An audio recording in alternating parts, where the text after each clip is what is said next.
Ma'asyiral kiram, Bapak dan Ibu-ibu, kaum muslimin, kaum muslimat yang dirahmati Allah Subhanahu wa taala. Bersyukur kita pada malam ini kita masih diizinkan Allah untuk bersama mengukir pahala di sini. Di salah satu rumah Allah di Masjid Al-Madinah Bangkinang. Mudah-mudahan kehadiran kita ini diterima, diridhai, serta diberikan pahala yang besar oleh Allah Subhanahu wa taala. Salawat dan salam kepada baginda Nabi sallallahu alaihi wasallam, karena majlis yang dihiasi dengan salawat dan salam adalah majlis yang penuh dengan keberkahan, penuh dengan rahmat kasih sayang Allah tabaraka wa taala.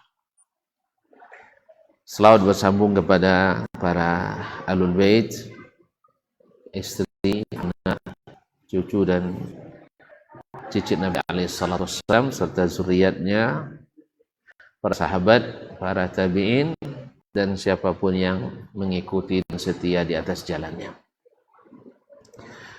Bapak dan ibu-ibu, kaum muslimin dan muslimat, alim ulama, cerdik pandai, tokoh adat, tokoh masyarakat, hadirin hadirat, wa musyahidin wa musyahidah yang hadir ataupun yang menyaksikan melalui media dimanapun berada, melanjutkan wasiat Al-Imam Al-Baji liwaladaihi, kepada dua anaknya atau dua putranya, Muhammad dan Ahmad. Setelah terakhir kemarin kita bacakan wasiat beliau kepada mereka tentang ilmu yang paling utama adalah ilmu syariah, ilmu syariat, yang dengannya kita mengetahui apa yang harus diyakini dan apa yang harus dikerjakan dan harus dilakukan, serta mana yang harus diteladani, mana yang harus dijauhi. Dan teraturnya dunia ini kan baik, tegaknya keadilan, dan terciptanya kesejahteraan, kemakmuran adalah dengan ilmu syariat ini. Maka generasi yang terbaik adalah generasi yang paling baik melaksanakan syariat Islam ini. Terbukti di saat di zaman Nabi sallallahu alaihi wasallam semuanya satu jamaah, Ahlus Sunnah wal Jamaah, tanpa ada satupun aliran sesat yang dinisbatkan kepada Islam. Munafikin di luar Islam, kafirin di luar Islam, musyrikin di luar Islam, mulhidin di luar Islam, dahriyin di luar Islam.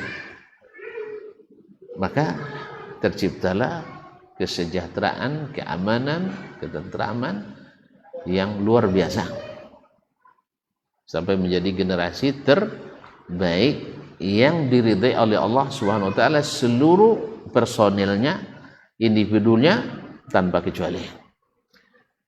Tapi semakin terbuka pintu untuk masuk yang lain dari selain ilmu syariat,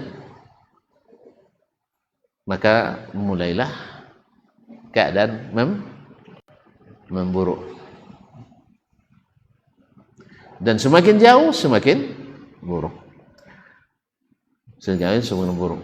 Nah, siapa yang akan menegakkan, maka dialah yang akan mendapatkan hasilnya. Makanya malam kiamat nanti tercipta lagi keadilan luar biasa. Dengan apa? Dengan tegaknya syariat Islam. Siapa yang melaksanakannya? Nabi Isa alaihissalam. Dia akan turun. Memangnya di mana sekarang? Dia diangkat Allah ke atas, bertemu dengan Nabi SAW di malam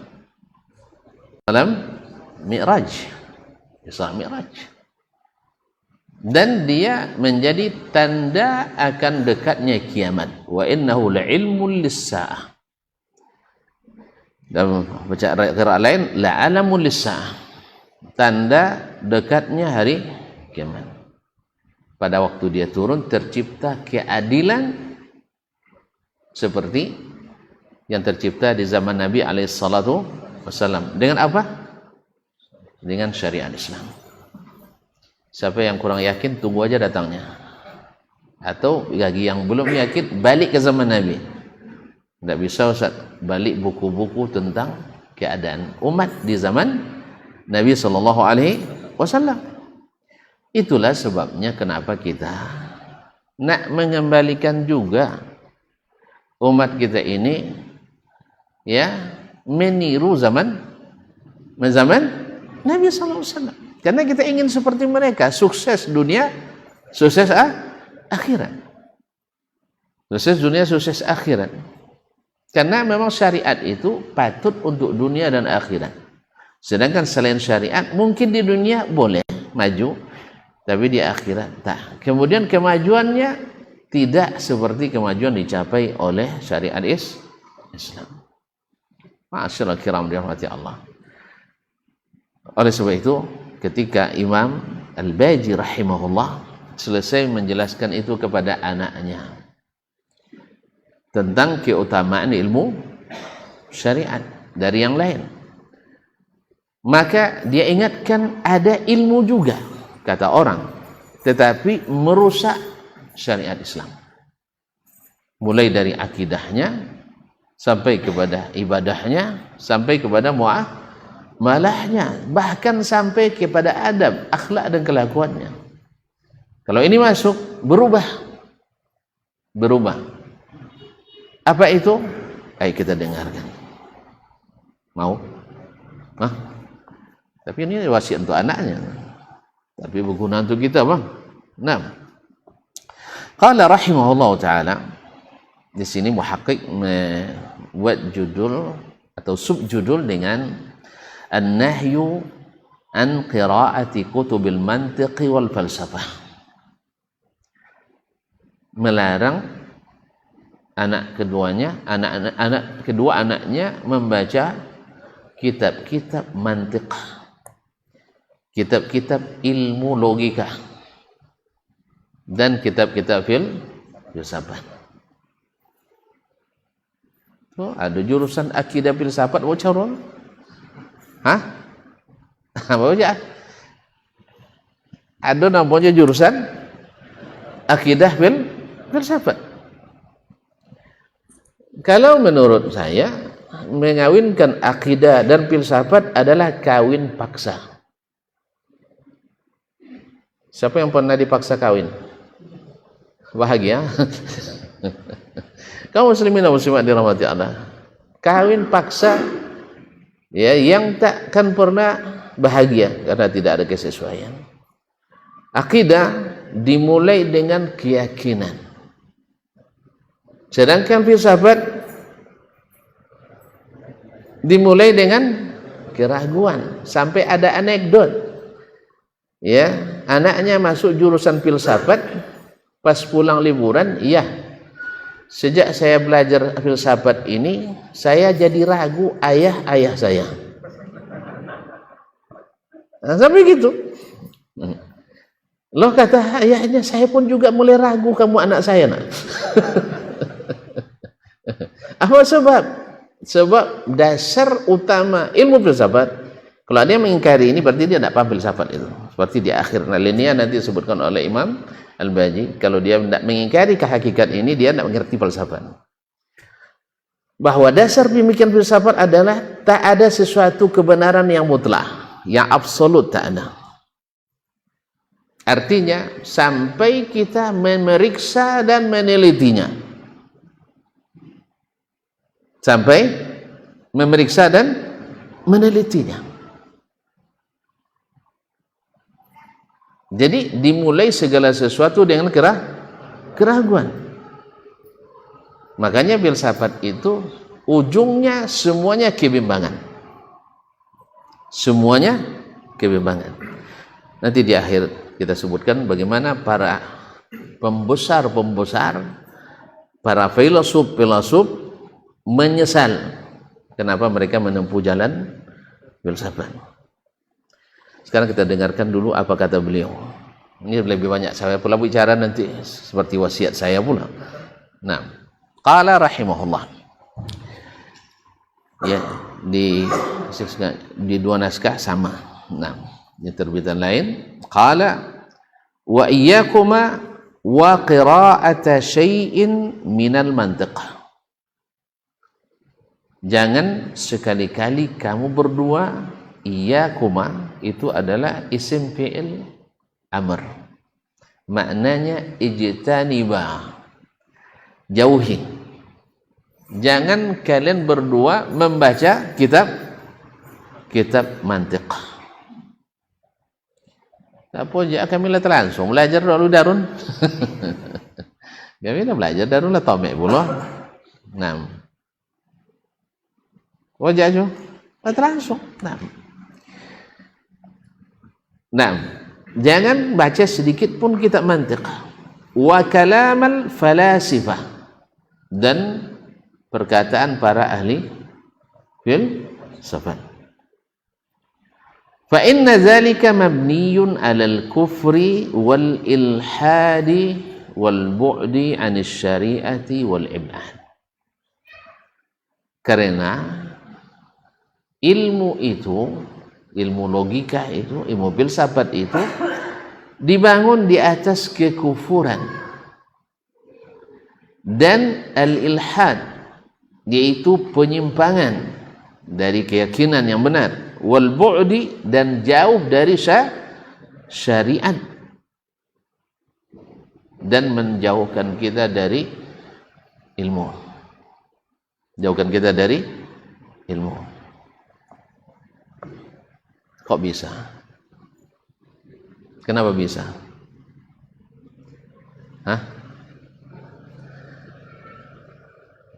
Masa ilmu logika membuat kita, saya yang bilang, dan tuan-tuan kalau baca tarajamah syekh, biografi Al-Baji di kalangan al-mutakallimin, ahli kalam, di kalangan al-falasifah, ahli filsafat, beliau ditulis sebagai pentolan ilmu kalam,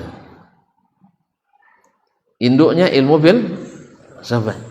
Sampai dia bisa menilai bahwa orang-orang kampung kita, nanti di ujung dia sebutkan, orang-orang negeri kita, Andalus, kalau mereka bicara tentang filsafat, mereka hanya tahu namanya aja. Padahal di sana ada sekelas Ibn Rushd, Averroes, yang diagung-agungkan oleh orang Barat. Ya, kenapa diagung oleh orang Barat? Karena dia sesuai cara berpikirnya dengan pemikiran mereka. Karena coba tonton lihat, kalau tidak yakin, coba sebutkan ke saya aliran sesat yang pernah ada dalam Islam di awal-awal Islam. Coba satu. Khawarij. Khawarij lahir karena pemikiran atau karena Al-Quran? Karena pemikiran, karena logika, karena mereka berpikir pragmatis. Kalau begini mesti begitu. Jadi mereka tidak mau merujuk kepada ahlul ilmi ar-rasikhin yang meriwayatkan dari sayyidil anbiya wal mursalin, yang meriwayatkan dari Nabi alaihi salatu wassalam. Bahkan mereka mengafirkan mereka.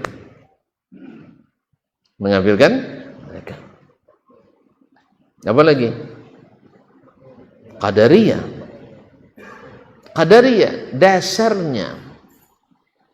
dasarnya mereka menolak takdir karena juga pemikiran. Kalau saya ditakdirkan durhaka oleh Allah, lalu saya durhaka, masa dia hukum saya? Allah tidak adil. Tujuannya bagus untuk mentanzih Allah, membersihkan Allah dari sifat tidak adil, tapi salah sebab mengikuti pikiran. Makanya Khawarij pertama lahir itu karena menilai Nabi SAW pikirannya. Tahu tonton sejarah lahirnya Khawarij? Ketika Nabi selesai perang Hunain, kapan terjadi? Selepas Fathu Makkah. Lepas Fathu Makkah tahun ke-8. Selesai Nabi bagi-bagi warisan.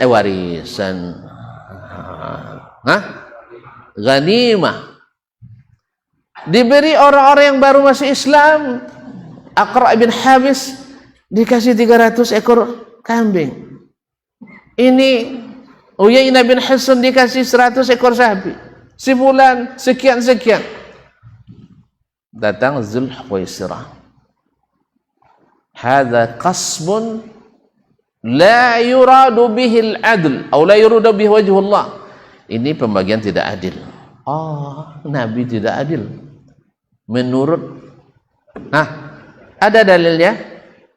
Ada dalilnya? Kuntuan, ada dalilnya dia bilang enggak adil? Apa dalilnya?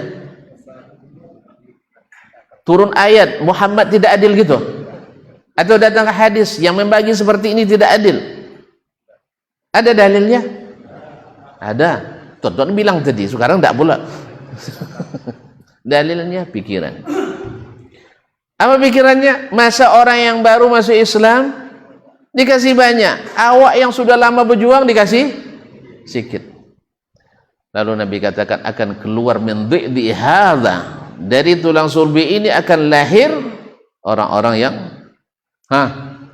yamruquna minal Islam kama yamruqut rahsah min ar-ramiyah, yuqatiluna ahlal Islam wa yatrukuna ahlal kufr, atau kama qala sallallahu alaihi wasallam. Lahir dari orang ini nanti orang-orang yang memerangi orang Islam. Memang dari keturunan dia lahir gitu. Allah dan Rasul didebaknya. Semuanya dasar ilmu logika. Jadi dasar pertimbangan hukumnya adalah hukum logika. Makanya Al-Baji mengingatkan ini sumber kesesatan. Carilah kesesatan dalam Islam, mesti dasarnya ilmu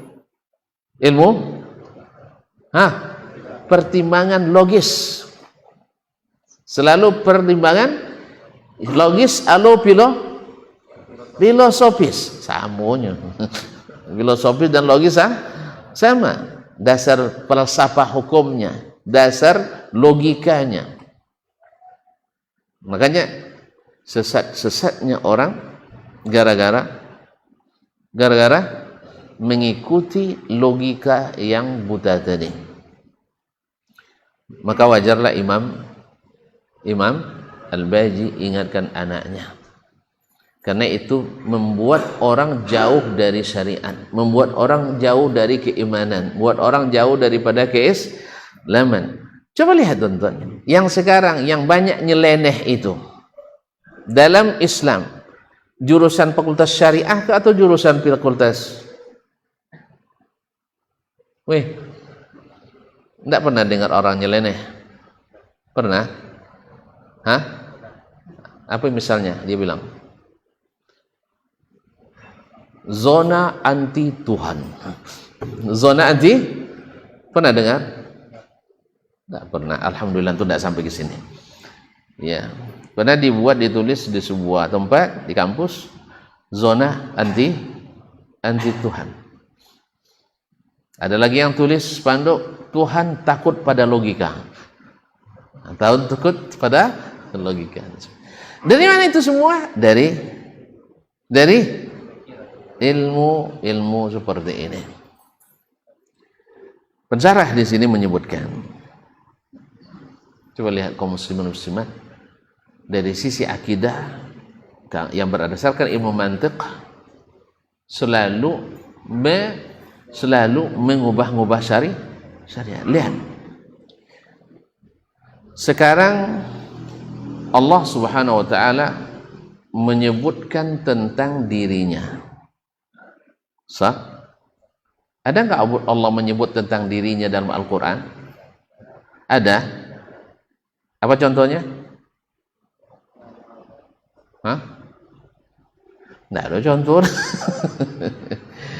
Allah sebut dia punya walillahil asmaul husna. Sah?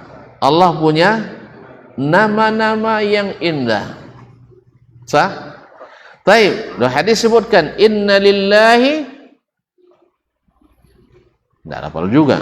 Inna lillahi tis'atan wa tis'ina asman mi'atun illa wahidah. Allah punya 99 nama.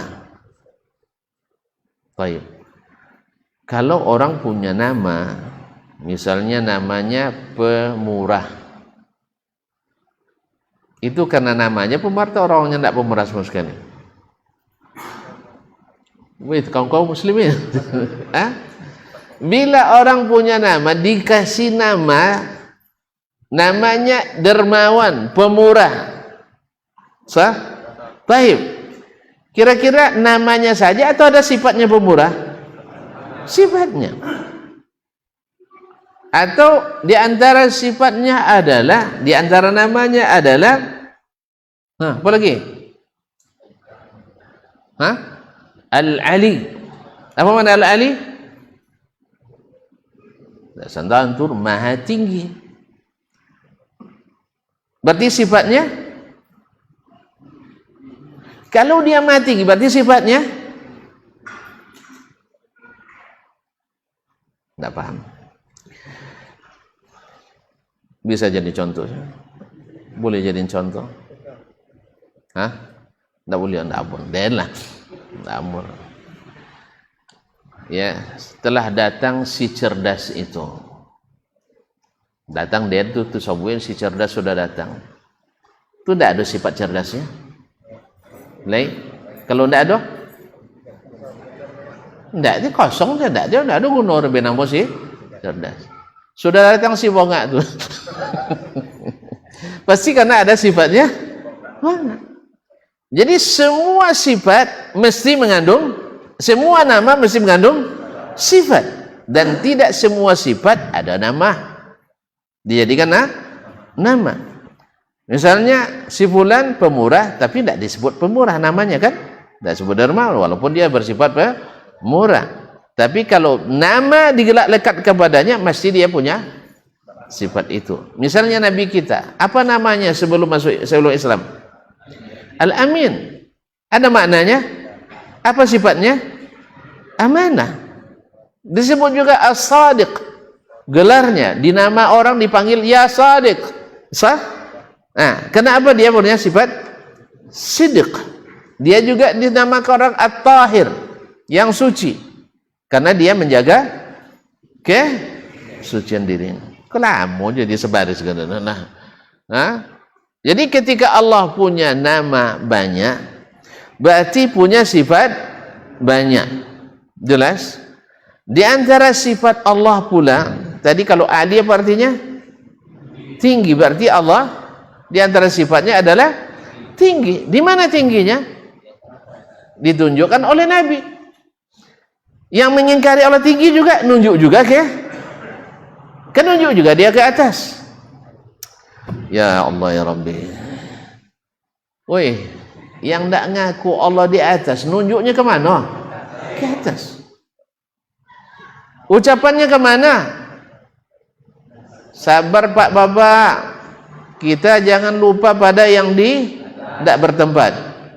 Tak pernah dengar saya selama hidupnya. Pasti semuanya sudah ketentuan yang di atas. Sering-sering memohon kepada yang di atas. Tidak ada yang nyebut yang tidak bertempat. Makanya tidak dikenali akidah itu di kalangan umat Islam. Allah ada tanpa tempat itu tidak dikenali kecuali di akidah filsafat. Makanya akidah riwayat itu tak ditemukan dalam kitab Ahlus Sunnah manapun, dalam kitab hadis manapun, dalam kitab akidah manapun, kecuali dalam kitabnya Abdul Qahir Al-Baghdadi. Kalau apa yang cik cua, tolong cik dia. Kalau bosua ke Sahih Bukhari apa enggak dan? Ya, Allah mawjudun bila makan itu tak ditemukan kecuali dalam kitab ahlil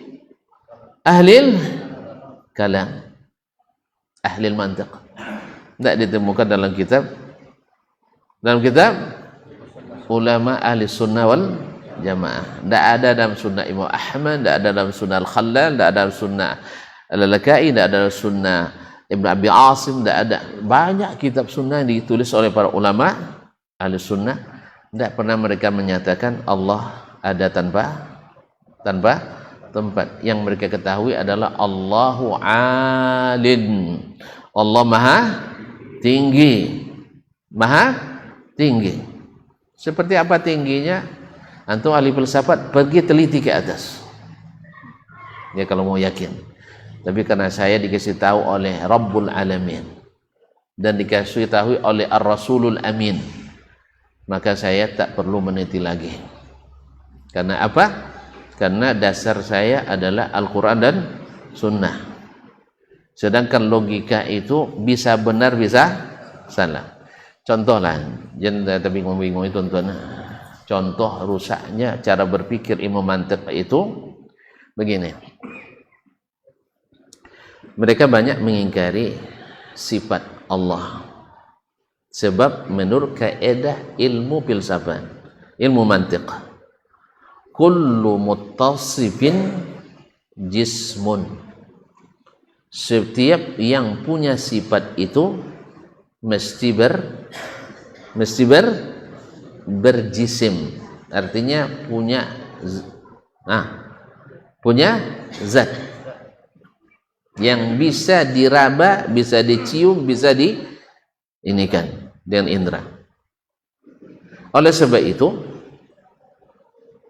wa kullu jismin yushbihu ba'duhu ba'dan, dan setiap jisim mesti sebagian menyerupai yang lain.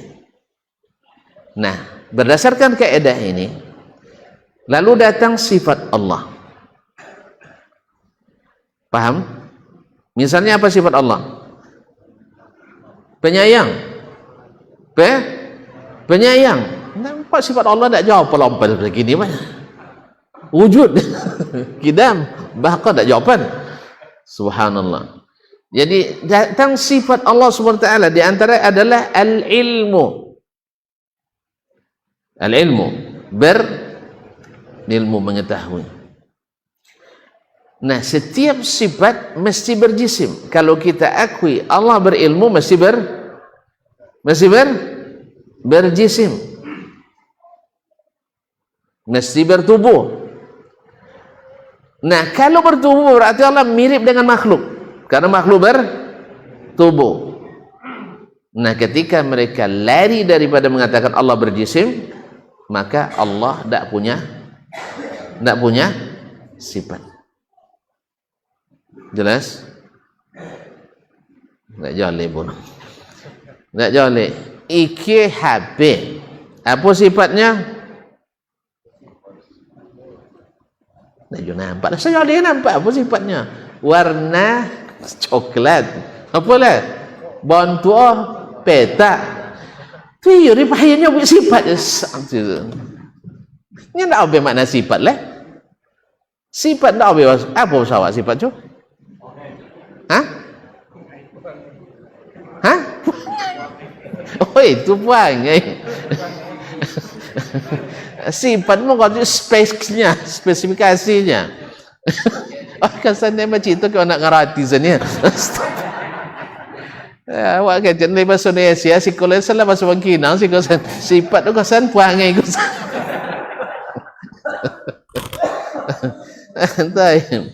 Jadi di antara sifat Allah misalnya, ya, pada hari kiamat Allah akan datang. Nah, berarti kalau datang bersifat datang, otomatis yang datang itu selalu berjisim. Kan itu selalu berjisim. Jisim tidak jawab arti jasmani. Apa jasmani? badan ala jua bahasa Arab je bahasa dor mah jisim jasmani dengan badan masih bahasa Arabnya. Jadi berbadan mesti berwujud berbentuk. Taib. Maka lazim darinya secara otak mereka pemikirannya setiap yang bersifat mesti sebagian menyerupai yang lain. Engkau datang kamu pakai apa? Jangan motor sampai ke kaki. Jadi kalau berkaki mesti kaki haji sama juga kaki yang lain.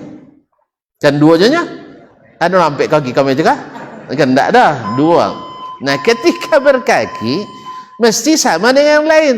Maka ketika kita sebutkan Allah datang berarti datangnya mesti menyerupai yang lain. Maka dinafikanlah sifat datang itu. Walaupun sudah sebanyak itu Al-Quran, sebanyak itu hadis, baik hadis Nabi maupun hadis Qudsi menyebutkan Allah datang. Akhirnya apa? Akhirnya apa? Maka ditolaklah sifat datang itu. Jelas? Akhirnya semua yang menurut syubhat akalnya menyebabkan Allah menyerupai makhluknya, maka wajib ditolak dengan logikanya. Bahaya atau tidak berbahaya? Bahaya. Itu makanya Al-Baji ingatkan anaknya, karena beliau sendiri adalah ahlinya. Beliau adalah ahlinya dan paham seluk-beluk pemikiran itu. Allah musta'an. Kita gerak azan dulu ya. Nanti lepas azan kita. Hah? Sabarismu? Itu rela tutup sabaris malam? Baik. Tapi penting ini didudukkan karena masalah-masalah subhanallah sangat riskan. Nah. Allahu akbar, Allahu akbar. Allahu akbar.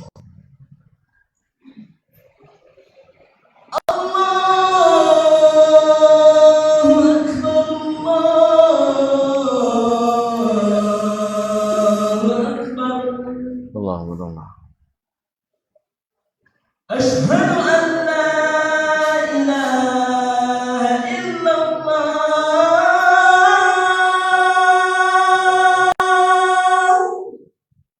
Asyhadu an la Asyhadu an la ilaha illallah.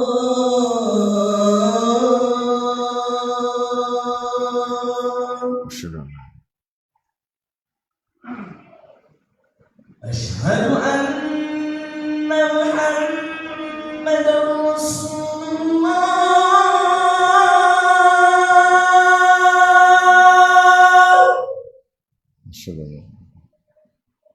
Asyhadu anna Muhammadar Rasulullah.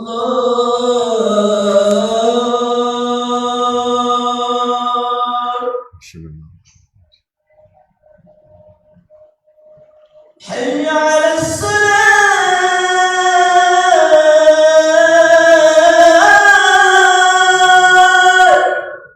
لا حول ولا قوة. حي على الصلاة.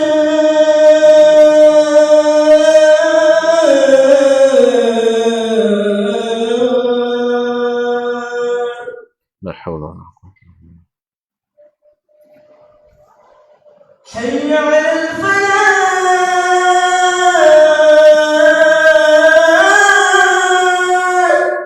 لا حول ولا قوة.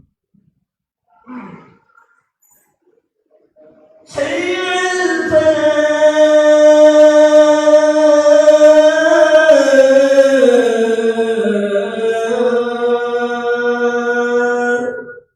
لا حول ولا قوة.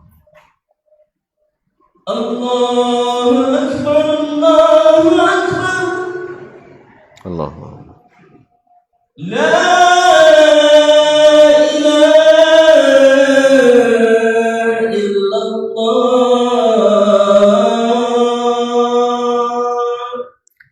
Nasyhadu an la ilaha illallah. Salatu. Bismillahirrahmanirrahim.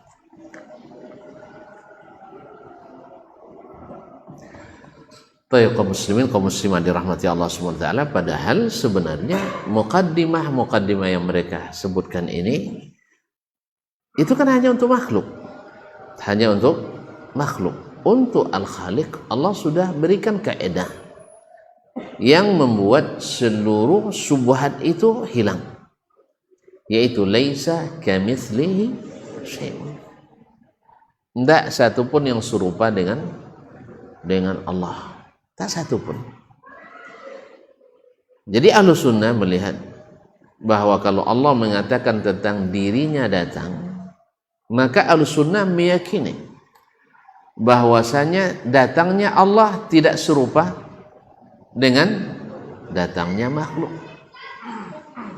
Kalau Allah mengatakan dirinya tinggi, maka tingginya Allah tidak serupa dengan tingginya makhluk.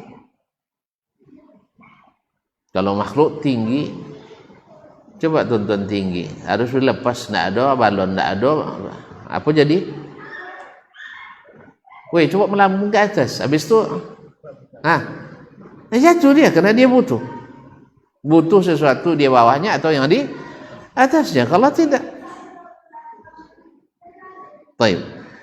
Dan begitu semua sifat yang Allah sebutkan. Sebenarnya di makhluk sendiri ada sesuatu yang punya sifat tetapi tidak berjisim. Sahih? Ada nggak sesuatu ada sifatnya tapi tidak berjisim, nggak ada badan lah. Apa contohnya? Ini suara saya yang tuan-tuan dengar ini. Ada nggak? Ada wujudnya? Ada wujudnya? Tuh, apa bisa direkam? Ada, boleh enggak ada? Cuman ada jisimnya, ada tubuhnya, enggak ada. Tapi bisa bisa direkam enggak? Coba tuh rekam potong lemot. Masih ada. Tapi ada bentuknya. Tapi ada sifatnya? Ada. Apa sifatnya? Bunyi, tinggi, rendah, tapi dia tidak berjisim. Itu apa payah gitu aja kok repot. Itu makanya ini selemah-lemah kaidah.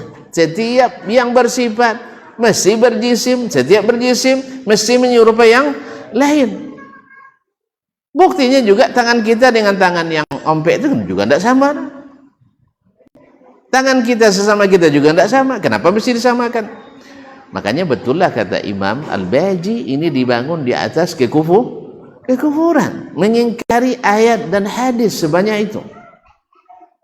Karena memang lahirnya dari kaum kufar. Kan dari Yunani kuno lagi. Kalau sampai kuno kan ketinggalan. Tapi itu yang jadi dasar pemikirannya. Oleh sebab itu Al-Baji yang mengerti sepaham-pahamnya tentang seluk-beluk dan kesesatan ilmu mantik dan ilmu filsafat ini, maka dia ingatkan. Ini tentu saja berlaku bagi para orang-orang awam khususnya dan para pemula penuntut ilmu. Mungkin kami waktu di Darun dulu memang baru diajarkan mantik kelas 5. Mungkin sudah dianggap mapan gitu, tapi tidak juga sana. Bapak nak mapan, tidak pernah tamat kitab. Bapak nak mapan, tidak tamat kitab berganti tapi tidak ada tamatnya. Kan ya kecuali nahu sarabati, makanya tamat Darun ancak nahu mantap nahu sarabnya, betul. Tapi kalau untuk pelajaran lain rata-rata tidak. Bukan Darunnya, ini salah pahamnya. Tidak sih buang gila Darun keadaan enggak. Buangnya. Itulah hebat dong. Ya, buktinya cece Ustaz di Riau kok tidak banyak Darun. Kan ya? Tidak ada cahaya tonton Pak. Kan ya, Jo? Hebat sekali memang. Diakui. Cuman masalahnya tadi tidak tidak menuntaskan. Sehingga seperti tadi ketika ada yang bilang kepada kita ini, ndak tiap paham nang do lah baca dulu kitab itu dan itu di Darun, ndak ada ndak paham noh. Bukti lulus dak lumanya kan, lulus kaminya tinggi nilai tu anda asal tu masuk tinggi nilai solo. Kalau dari kelas 1 sampai kelas 7 umur 1 tinggi nilainya.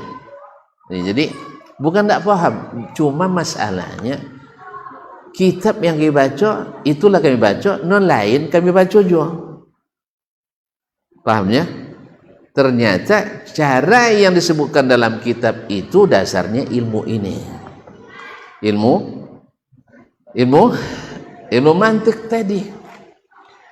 Kalau kami ikutkan itu, ribuan ayat dan hadis harus ditelantarkan, harus dikarantina. Mana nak muak kita meninggalkan pendapat fulan al-fulani daripada perkataan Allah dan Rasul? Allah dan Rasul kita tinggalkan.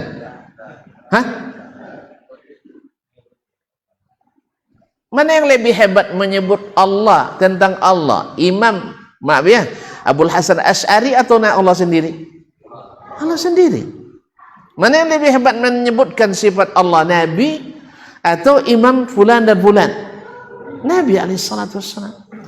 Tapi kan bahasa Arab Ustaz, beza bahasa Arab Imam Abul Hasan Asy'ari dengan bahasa Arab Rasulullah. Beza bahasa Arab. Enggak. Kenapa tuan-tuan memahami bahasa Imam Abul Hasan, macam itu lo memahami bahasa Rasulullah sallallahu alaihi wasallam. Bahasa Arab sabun. Nya Nabi datang, nya Imam Abul Hasan ndak, mana ikut? Nabi. Nya Allah dan Rasul naik, kita katakan. Lalu kata beliau ndak mungkin naik. Mana ikut? Allah dan Rasul sallallahu alaihi wasallam. Itu ndak bahaya roh? Di mana bahaya? Justru menolak itu yang berbahaya. Kalau masuk-masuk, siapa masuk? Tidak ada yang memaksa. Yang memaksa itu justru yang memalingkan makna dari mana asli. Buktinya wangi ya.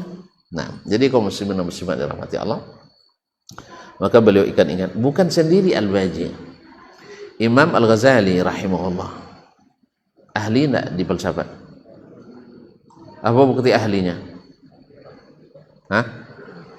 Apa bukti ahlinya? Sabu doang, iyalah sabu doang. Sampai bergelar Hujjatul Islam. Hujjahnya Islam. Jangan-jangan dapat kalau turunnya injolo saja. Sebab dengan keahliannya berhujjah menggunakan ilmu ini, ilmu kalam ini, ilmu filsafat, mematahkan logika dibangun oleh orang-orang filsafat tulen itu. Kalah mereka. Cuman sayang beliau masalahnya ketika berhadapan dengan Al-Quran dan hadis, kalah pula dia. Karena masih terpengaruh oleh syubhat itu. Tapi Imam Zahabi menyebutkan di akhir umurnya beliau menasihati umat Islam untuk tidak mengikuti jalan yang sudah beliau tempuh. Beliau sudah menasihati dalam sebuah buku namanya Iljamul Awam an Ilmil Kalam, yaitu mengekang para orang awam dari belajar ilmu kalam. Kalau dikekang maksudnya apa? Dilarang ya. Jadi Iljamul Awam an Ilmil Kalam. Imam Abu Ismail Ar-Harawi juga menulis kitab Zammul Kalami wa Ahli, yaitu celaan terhadap kalam dan ahli kalam. Kenapa tidak? Tadilah ayat tentang akidah mereka rubah-rubah maknanya. Ayat-ayat dan hadis tentang hukum mereka paling-palingkan maknanya. Makanya hilah banyak terjadi dalam hukum karena ahli kalam, ahli mantiq. Jadi bisa-bisa hukumnya ada jelas menjadi tidak jelas. Kadang-kadang dalil bukan pada tempatnya digunakan untuk menghalalkan yang haram. Gara-gara ilmu seperti ini, ilmu kalam. Dia kalau bukan karena waktu, nah ini waktunya nengok lagi ke jam kita. Nah, saya buatkan contoh-contoh yang banyak yang terjadi di depan mata kita. Orang nak menyamakan antara laki-laki dan perempuan dalam segala hukum. Apa dasarnya? Apa dasarnya? Ilmu ini. Allah mengatakan walaysa dzakaru kal untha. Laki-laki tak sama dengan perempuan. Mereka nak menyamakan. Apa sebab? Sama-sama lahir dari rahim yang sama. Ya. Sampai-sampai mereka merubah hukum. Dulu di masa Islam Nabi, masa Nabi SAW, wanita tak bekerja. Sekarang wanita bekerja. Oleh sebab itu harus sama-sama punya iddah. Jadi kalau cewek, wang jantan punya iddah, wang jantan tino punya iddah. Cocor moku.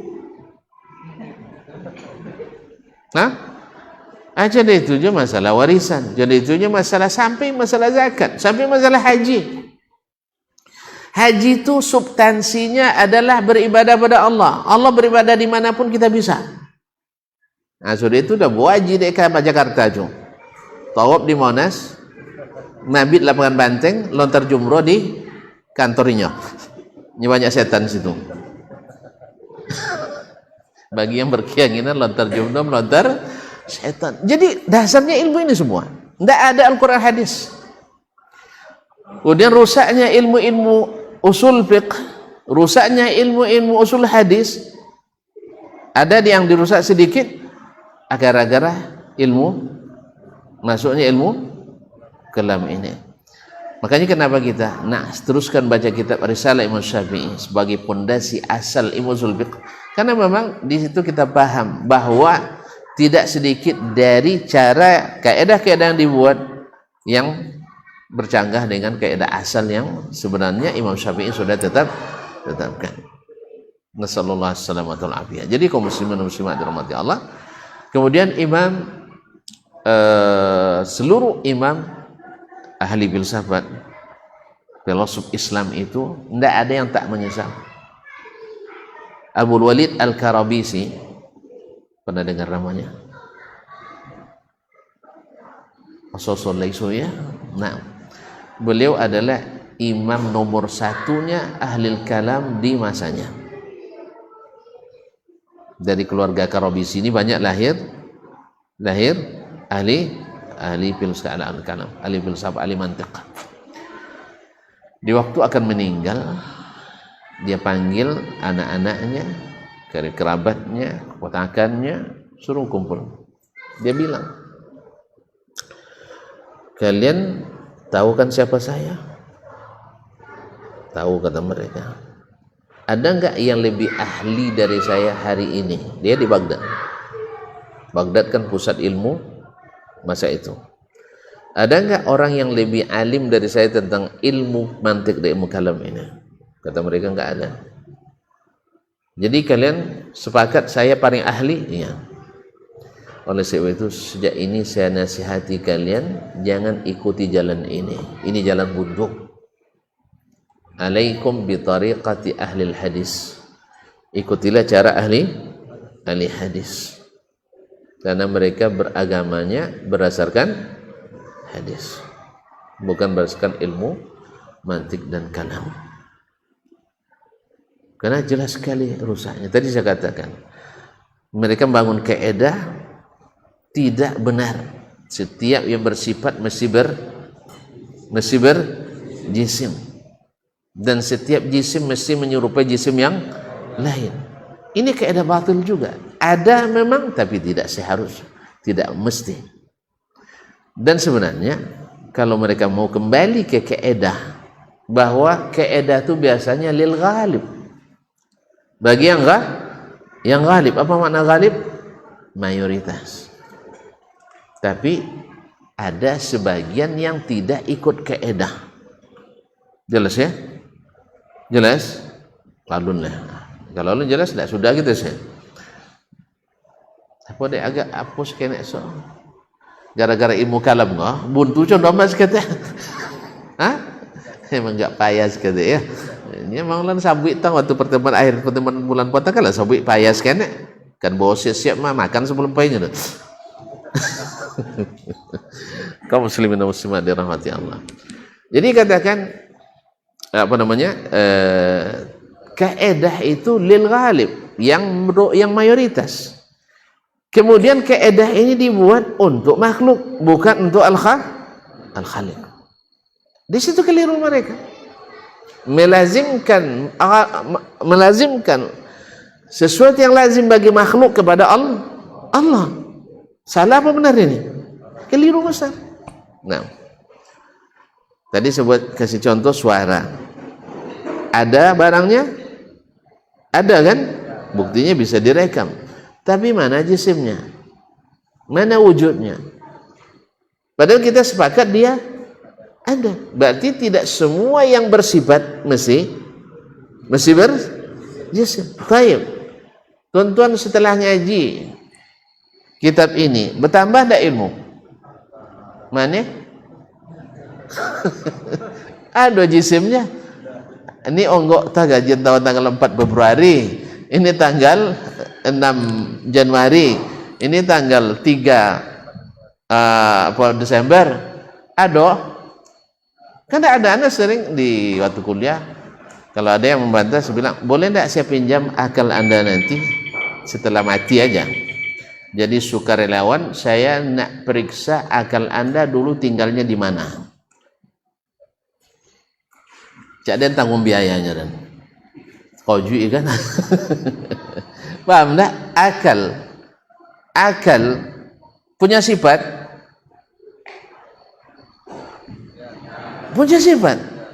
Mak si anu tu tak kena panjang akal. Iya. Kan bahasa buat dia panjang akal tu nya. Ah tu apa makna tu? Dapat tahu melak dah.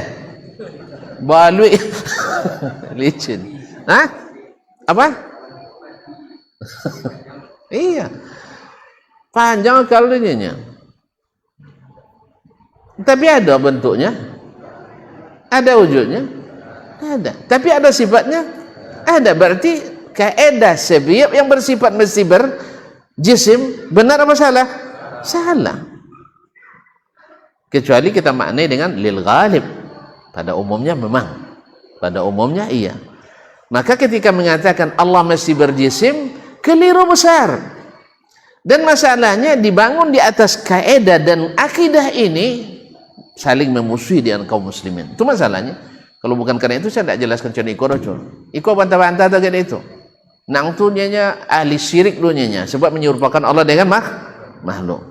Terus sudah itu awak tua dua mengapiun-apiun ninya. Ninya apa awak? Nah, jadi oleh sebab itu ini perlu dijelaskan. Sebab umat tidak pernah mengenal kecuali Al-Quran dan Sunnah. Tidak adanya tentu dia orang awam masalah Iko kan tidak ada kan? Kan tak tentu dia kan? Sang kami waktu belajar mantik sampai poya. Makanya banyak nang kalau ujian mantik tak tunjuk man sudah menye. Hai ya belajar kok. Nah.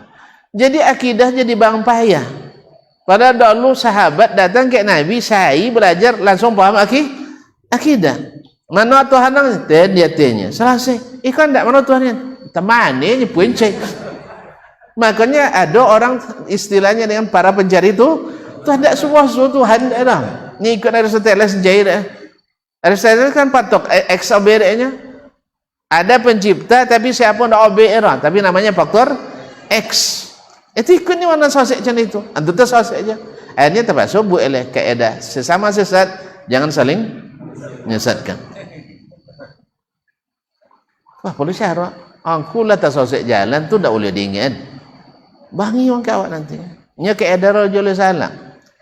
Itu tadi sawo apa le? Akal ilmu. Ya ya. Nahu sodo kan. Buktinya tonton bisa menilai si fulan ilmunya asyik turun ke siko. Bisa? Si fulan ilmunya banyak di siko. Si fulan tak apa-pun. Bisa nilai. Apa sebab? Dia punya sifat. Dia punya sifat, tapi bisa diraba, bisa bisa curi? Iya, tidak bisa. Seperti nasihat boleh kepada anak dulu, ilmu itu tidak bisa dicuri orang. Tidak ada wujud, tidak ada jisimnya. Maka mengatakan semua punya sifat mesti berjisim, kaedah batilah, kaedah batil. Untuk makhluk saja tidak benar kecuali kalau dikasih qaid, yaitu pembatas pada ghalibnya, pada umumnya. Tidak selalu berlaku secara umum. Nah, ketika mereka menganggapnya sebagai kaedah yang harga mati, akhirnya mereka mati-mati untuk mempertahankannya itu sampai mati. Allah musta'an. Syekh, ala dulu ya. Cukup? Masih ada pentolan ilmu kalam seperti Fakhrul Razi, menjelang meninggal juga menyesal. Ya, kalau saya tahu seperti ini akhirnya saya tidak menuntut ilmu ini dan masuk ke dalamnya.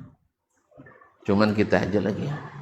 Bahkan Imam Abul Hasan Asy'ari sendiri sudah bertaubat meninggalkan pendapatnya itu yang menolak sifat-sifat Allah. Dia iklankan dalam kitabnya 3 dia tulis. Cuman para pengikut yang fanatis, walaupun sanadnya jelas, bahkan direwetkan oleh orang-orang yang pro pada mereka sendiri, ya, ada sanadnya sampai ke Abul Hasan Asy'ari, tapi tetap mereka ngingkari. Ujung-ujung mereka lah dipalsukan dek Wahabi. Itu aja senjata pemungkasnya dirobah-robah oleh Wahabi.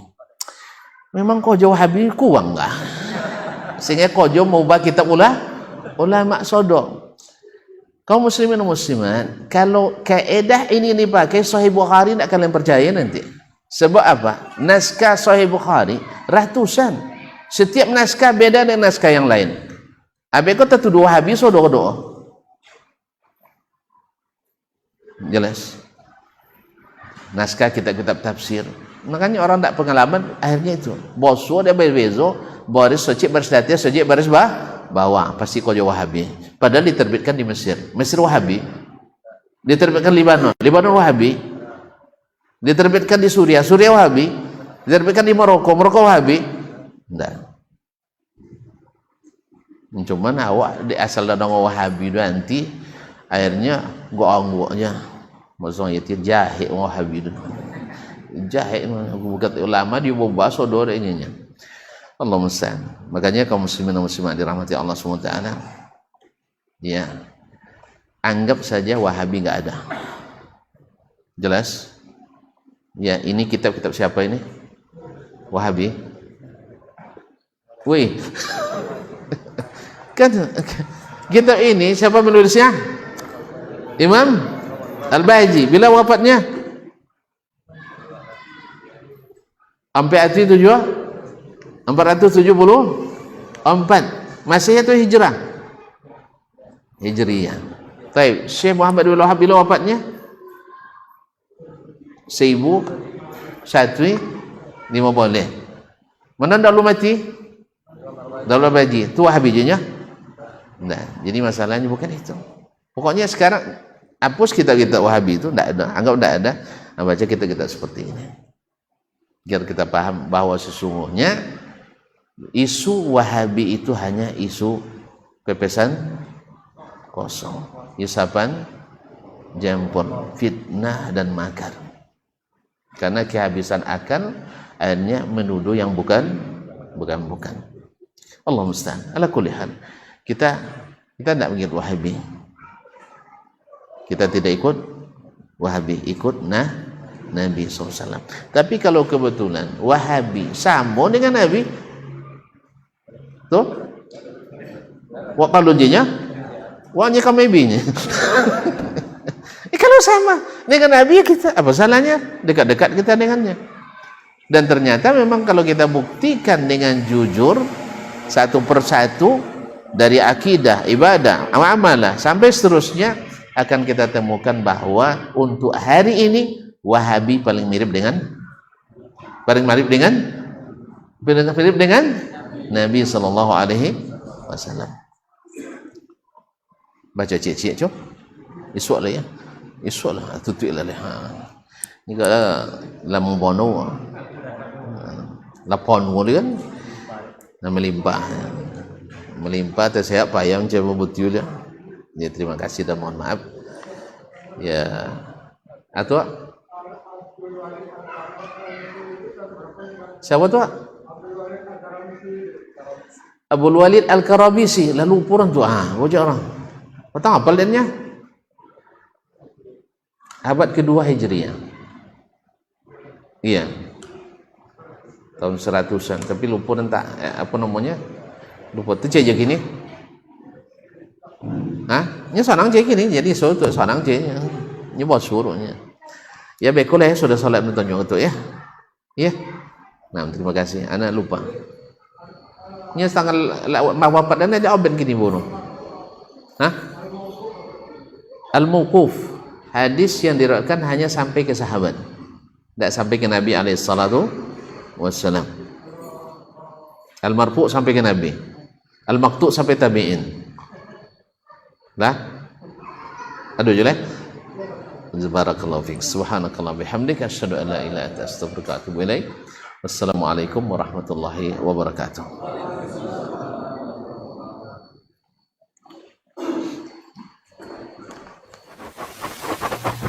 Barometer amal kita saleh tak salehnya di salat kita. Bila salat kita ikhlas dan sesuai dengan sunnah Nabi SAW, maka insya Allah amalan yang lain mengikuti. Ini aktivitas ini membantu saya di akhirat atau akan menyulitkan saya di akhirat? Kalau seandainya perbuatan itu ternyata akan menyulitkan kita di akhirat kelak, tinggalkan perbuatan itu. Anta ni'mal jund. Kamu adalah sebaik-baik prajurit. Coba lihat. Kamu adalah sebaik-baik prajurit. Maka tujuannya adalah menghancurkan kehidupan rumah tangga.